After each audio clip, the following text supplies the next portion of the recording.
In the years that I've been putting videos up on this YouTube channel, I never believed that I would say these words. Tonight, I agree with Gretchen Carlson? Let's watch. Every time we have a mass shooting, we talk about guns, right? Yes, the Orlando massacre was terror. But there's no doubt that Omar Mateen was able to kill so many people because he was firing an AR-15, a military-style assault weapon, a weapon easier to buy in the state of Florida than buying a handgun. Florida sets a 3-day waiting period for purchasing handguns, but the state mandates no waiting period for any gun that requires 2 hands to hold.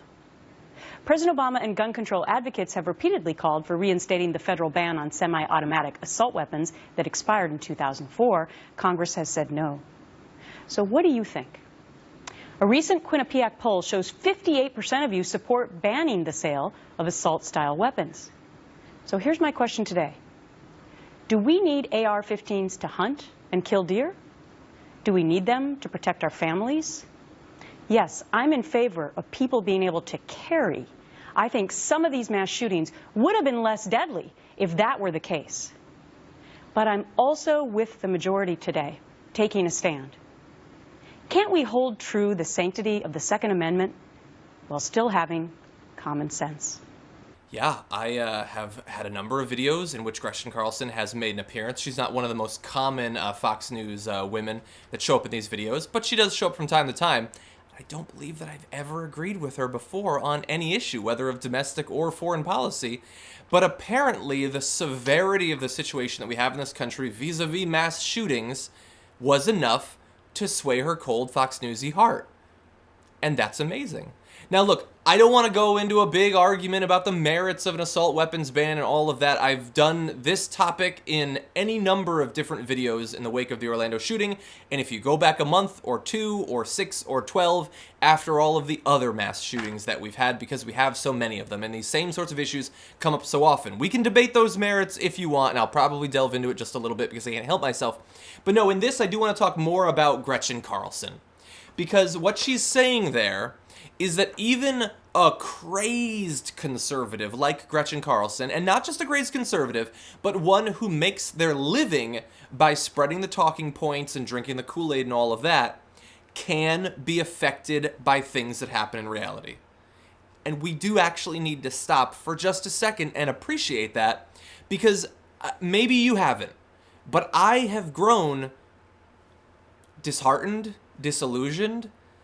After Sandy Hook, I believed that we would do something, and we didn't. And the only thing that's changed since then is not the legislation, but that I no longer really believe that anything will change.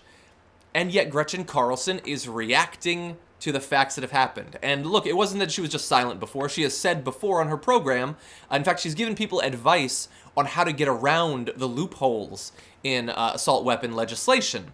And so she was totally fine with it before, at least was advocating for it, but now enough people have died in one particular instance, and it was so clear that the weapon was fundamentally important. Everybody wants to say, don't focus on the weapon, focus on the person who did it and why they did it. And we can do that. We did it because obviously this is a person who has been driven by either his religion or his culture to hate the fact that he is gay, and thus he wants to lash out at gay people. This is an anti-gay hate crime. Nobody disputes that. Nobody who knows what they're talking about disputes that. But if he had had a knife or a hammer or a pistol, we would not have 49 people dead. It's as simple as that. We can talk about the person and we can talk about the motivation, but we also have to talk about the tool, because the tool was the thing that allowed 49 people to die. And that is what she is focusing on her comments. She talks about, obviously, the argument that you need it to kill deer and you need it to protect your families, even though everybody who understands how different weapons work understands that a gun like an AR-15 is much more likely to penetrate through walls and to kill either people in your own family in other rooms of the house or people in your neighboring homes. So I don't know if maybe you have it in for your neighbors or something and you're willing to risk their lives, but obviously you don't take something with the penetrative power of something like an AR-15. But she focuses on the fact that it is obvious, as much as she supports the Second Amendment, that we need to have common sense. And common sense dictates that fewer people would die if they didn't have weapons like this. People love to cite the fact that more people are killed by handguns than by rifles. They're conveniently missing, of course, that many of those are suicides where people put their handgun to their own head and blow their head away. But the actual mass shootings, if people have pistols, thank God they only have pistols, because if they had AR-15s, they'd be able to kill more people. Nobody who understands how pistols or assault rifles work can actually dispute that. And so I'm probably never, ever, in the future of this channel, ever going to give Gretchen Carlson an ounce of credit again, because she's not going to earn it. But tonight, she actually did, and she has the right position on this issue.